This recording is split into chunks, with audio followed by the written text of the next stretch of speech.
ഞാൻ Aluva union Christian കോളേജിൽ പഠിക്കുമ്പോഴാണ് ആദ്യമായിട്ട് ഒരു ഷോർട്ട് ഫിലിമിൽ അഭിനയിക്കുന്നത്. അത് കഴിഞ്ഞിട്ട് ഞാൻ PG പഠിക്കാനാണ് മഹാരാജാസ് കോളേജിൽ എത്തണത്. അവിടെ അപ്പം നമ്മുടെ കുറേ സുഹൃത്തുക്കളുണ്ടായിരുന്നു. അവർ ഈ ഷോർട്ട് ഫിലിമൊക്കെ ചെയ്യും. അതേപോലെ അതിലൊക്കെ ചെറിയ വേഷങ്ങളൊക്കെ ഞാൻ ചെയ്യാറുണ്ട്. അപ്പോൾ അങ്ങനെ എൻ്റെ ഒരു സുഹൃത്ത് വിവേക് അനിരുദ്ധ് എന്ന് പറഞ്ഞ സുഹൃത്ത് സംവിധാനം ചെയ്തൊരു ഷോർട്ട് ഫിലിമുണ്ട്, വെളിയാട് എന്ന് പറഞ്ഞിട്ട്. ആ ഷോർട്ട് ഫിലിമിൽ ഒരു വേഷമുണ്ട്, സൂപ്പർ ജിനോ എന്ന് പറഞ്ഞ ക്യാരക്ടർ. എടാ നിനക്ക് പറ്റൂടാ, നീ മനസ്സിരുത്തി പഠിച്ചിട്ടുണ്ടെങ്കിൽ നിനക്ക് റാങ്ക് വാങ്ങിക്കാൻ പറ്റൂന്ന്. നീ സൂപ്പർ അല്ലേ? എടാ നീ അതിനേക്കാളും വലിയ സൂപ്പറാന്ന്. എടാ നീ മനസ്സിരുത്തി നോക്കിയെങ്കിൽ അവള് വീഴും. നീ സൂപ്പറാണ്. നിങ്ങൾക്ക് രണ്ടുപേർക്ക് സാധിക്കാത്ത കാര്യങ്ങളുണ്ട്. നിങ്ങൾ സൂപ്പറല്ലേ? അപ്പം അന്നൊരു ഷോർട്ട് ഫിലിം ഫെസ്റ്റിവലിലും ദിലീഷ് ഏട്ടൻ അതിൻ്റെ ഉദ്ഘാടനത്തിനായിട്ട് വന്നതാണ്. അപ്പോഴാണ് ആ ഷോർട്ട് ഫിലിമിൽ എൻ്റെ ഒരു സുഹൃത്ത് ഷാനിഫ് എന്ന് പറഞ്ഞ സുഹൃത്ത് ഷോർട്ട് ഫിലിമൊക്കെ അതിൻ്റെ CD ഒക്കെ ദിലീഷ് ഏട്ടന് കൊടുക്കുന്നത്. ദിലീഷ് ഏട്ടൻ അത് കണ്ടിട്ട് പുള്ളിക്ക് ഭയങ്കര ഇഷ്ടപ്പെട്ടു, ഷോർട്ട് ഫിലിം ഇഷ്ടപ്പെട്ട് ഞങ്ങളെ ക്രൂ മെമ്പേഴ്സിനെയൊക്കെ പുള്ളിയുടെ അവിടേക്ക് ഫ്ലാറ്റിലേക്ക് വിളിച്ച് എന്നിട്ട് പറഞ്ഞ് നിങ്ങളിലെ ആൾക്ക് മഹേഷിൻ്റെ പ്രതികാരം എന്ന് പറഞ്ഞ സിനിമയിൽ എന്തായാലും അഭിനയിക്കാൻ അവസരം ഉണ്ടാവും, വിളിക്കാമെന്നൊക്കെ പറഞ്ഞു.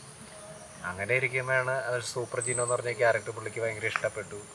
അങ്ങനെ സിനിമ തുടങ്ങുന്നതിന് കുറച്ച് ദിവസങ്ങൾക്ക് മുമ്പാണ് എന്നെ അവിടുന്ന് മഹേഷിൻ്റെ പ്രതികാരത്തിൽ അഭിനയിക്കാനായിട്ട് വിളിക്കുന്നത്.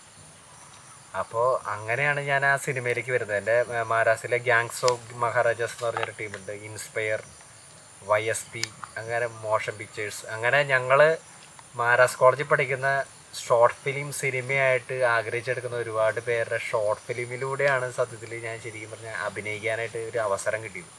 അതിനുശേഷം അത് കണ്ടിട്ടാണ് സിനിമയിലേക്ക് വരുന്നത്. അന്ന് ബലിയാടെന്ന് പറഞ്ഞ ഷോർട്ട് ഫിലിം കോളേജിൽ പ്രദർശിപ്പിച്ച് ഏറ്റവും കൂടുതൽ വിമർശനം ഏറ്റുവാങ്ങിയ ഒരു ഷോർട്ട് ഫിലിമായിരുന്നു.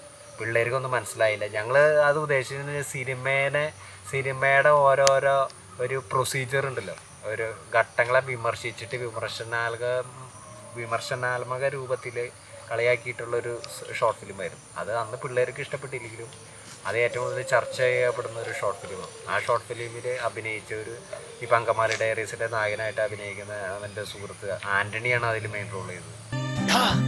നിനക്ക് പറ്റും, നീ സൂപ്പറാടാ, കളി ജയിച്ചിട്ട് വാടാ.